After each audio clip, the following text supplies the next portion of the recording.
Well, hello. Welcome to Live with Lynn. I haven't been here for about 2 weeks, and I'm really sorry about that. My mother passed away, and between everything that we had to do to get the funeral, set up and make arrangements and go through pictures, and between falling apart, I just haven't been up to doing these lives. But today, I want to start off. I'm gonna start doing these again every day. But I want to start off today celebrating my mom. So this is my mom. This is Christina Webster Slock, and this is her program for her celebration of her life. And so today I want to talk about her because she is a big part of who I am. And so anyway, my mom was born in Hartlepool, England, and it was in the northern part of England near the border, like where Scotland is. And she is one of 5 kids. She has 3 older sisters and a brother, but she has a twin. So my mom and her twin Betsy are the youngest of the 5. And so from the time I was born, I've always had 2 moms. I have been so blessed that way because that's the way it's been. My moms were never apart. I've always had 2 moms. But anyway, so going back to that, when they were 15 years old, my mom and Betsy were pulled, well, actually younger than that, I think they were pulled out of school to work to earn their way to come to America. And when they were 15 years old, they took the long boat ride across the ocean. And at the time, her brother and one of her older sisters had already come to America, and one of her older sisters popped positive for TB, and so she couldn't come. She had to stay back until she was healed. And she was married, so her husband stayed with her in England, and as soon as she was well enough, she came to America. But this journey was just my grandma and grandpa and my mom and her sister Betsy. These are 2 15-year-old girls. They were excited for the future. They were scared for the future, but they were excited. They were going to America, right? And they were 15 years old, and there was a lot of seasickness on the boat. They really suffered a lot with seasickness, but as much as possible, the twins didn't let that get them down. And every day they got a Kit Kat candy bar, and they went into this grand movie theater on the ship. And, the theater played the same movie every day, an affair to remember. But my mom and my aunt went to that movie every day, or as much as they could. So over and over again, they saw that movie. So, I can just imagine being 15. Can you remember when you were 15? I'm sure it was really exciting. So they get to America, over time, my mom gets married and she gives birth to me. And so, like I said, I'm one of the luckiest. My aunt has 6 kids and my mom has 3 kids. So us 9 kids were raised like we were one family. And so there was, from the time I can remember, for as far back as I can remember, we were together all the time. My mom and my aunt were never separated. They were always together. And they didn't drive. Neither one of them drove. They didn't learn to drive till they were in their 40s. But as a kid, my mom walked us all over town. We went to Liberty Park. We went downtown. We went to Sears. We went everywhere, all over town. And I remember in the beginning, it was me and my brother Fred, who were real close to age, and my cousin Ann and Sue, who's the same ages as we were. And then my aunt would have a stroller, a buggy. It wasn't even a stroller. It was a buggy back then with Noni and Linda in it. And we would just traipse all over town. And everywhere, we just went everywhere, it didn't matter. And us poor kids, we were like always, like I remember drama queens that we were falling down and saying, "No, we're tired. Are we there yet? We're tired. We don't want to go any further." And my mom and Betsy were just like, "Nope, keep going. Hi, Lori, good to see you." And so that's just how it was. We went to Liberty Park, and there was like an amphitheater, whatever, there, like a stage at Liberty Park. And on the stage were these like risers. I'm sure they were like for choirs or whatever. But my mom and Betsy would sit in the chairs, just talking. This is how they were when they got together. Nobody could understand them, except we could because we were around them all the time. But nobody else could understand them. They had their own language, right? And they were just talking. And us kids were playing up on the stage. We thought we were movie stars. We were doing all kinds of, running around the stage, jumping from riser to riser. And we just thought it was so cool. So, another memory of my mom was there's a campground. I don't know, it's about 40 miles north of here.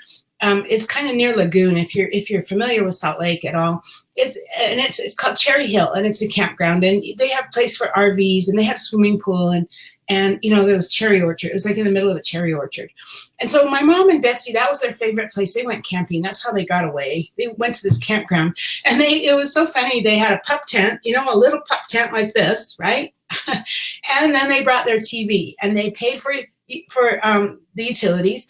And so they would have their pup tent, and then on the picnic table, they'd have their TV, and it would be plugged into the electricity, and they would sit there and watch their TV. And us kids would be playing in the swimming pool, and they had a water slide, and it was really fun. And so as we got older, when we were younger, my dad or my uncle would drop them off there, or drop all of us off there. And then when I got older, I would drive them there. And then finally my mom got her driver's license, but she wouldn't go on the freeway. I don't think she ever in her entire life drove on the freeway. But so there was Third West. It was a street that back then you could take Third West all the way to Cherry Hill. And so my mom figured that out. And so her and Betsy would go there, and they would just go by themselves. And that was kind of cool. They had their independence, and then that lasted for a while, but then Third West kind of got closed. The street's still there, but it didn't go through all the way because the freeway came through, and there was no way she was going on the freeway. So that was it for them.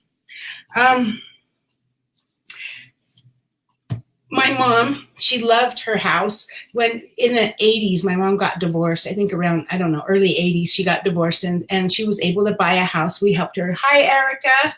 Good to see you. So we helped her buy a house. I was a teenager. I know I was probably a young adult. I already had a child then, so I was probably in my early 20s or whatever. And we helped my mom buy a house, and she was so proud of that house. And she's lived in that house ever since then. It was old, and it was small, but she loved it. It was the first thing she'd ever owned. And then later, I moved to California, and my sister moved back. My sister had been living in California. She moved back, and she moved in with my mom. And my sister is the most amazing carpenter. She can do anything. Anything my sister decides to do, she puts her mind to it. She is amazing at it. She doesn't just figure it out. She becomes a master. And she remodeled my mom's entire house. She put a whole new kitchen in, she created this nest for my mom in her bedroom. She put in all new plumbing, all new electrical, everything. And so it was the most beautiful house. And so now my mom was so proud of it, right? This is her one thing that she's ever owned. And that was really cool. So and my mom and Betsy, they love to play my piano. They both went to the London School of Music, and both graduated from there. And they would play the piano at nursing homes, and this was their thing. Every Sunday, there was 3 or 4 nursing homes for years and years and years that my mom and Betsy would go, and they would do sing-alongs with the people who lived there, and that helped. My mom made her feel really important. So about 6 years ago, I moved back. I had been living in California for 20 years, and I moved back to Utah because my mom needed me. She was getting old. She was kind of struggling. My sister lived with her, and my sister was kind of more of her caregiver, but my sister worked. And my mom was able to take care of herself. Don't get me wrong. Back then, she was capable, but she wasn't able to drive anymore, and, some other things. She needed help with some things. And so Richard and I moved back to be here with my mom and to be able to spend more time with her. And so my sister did, as time went on and my mom got worse and worse, my sister became her caregiver, and I managed her healthcare, her medical, like the doctors and all of that. And Richard and I took my mom to all of her doctor's appointments and all that. So it worked out perfectly. We worked as a team, and I thought that was really great that we just were able to do that. My sister and I have not always been on great terms. And so this is, and even during all this, we really haven't been on great terms, but it worked out for us. So, then it kind of got worse. My mom ended up having to have a catheter and a permanent catheter, and then her health started going downhill. And the last 6 weeks before she died, it was really getting bad. And every time she would go in the hospital, and she would go home, and 2 days later we were calling 911 because she was, I don't know what, coding basically. She was like dying, and we'd call 911. And I think this happened like 5 or 6 times in the last 6 weeks. And my mom, she says, I don't want to go back to the hospital. No, don't, the last time, don't, no. And I'm like, Mom, we have to call 911. We can't just leave you here, And so I said, if you don't want to go, you can tell 911. And so she says, okay, I will. And she told them she didn't want to go. They talked her into going, and she went.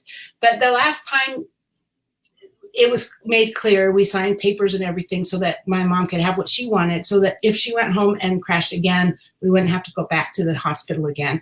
And so when I took her home from the hospital, I really expected her to be well and be at least, a couple of weeks, but she went down really fast.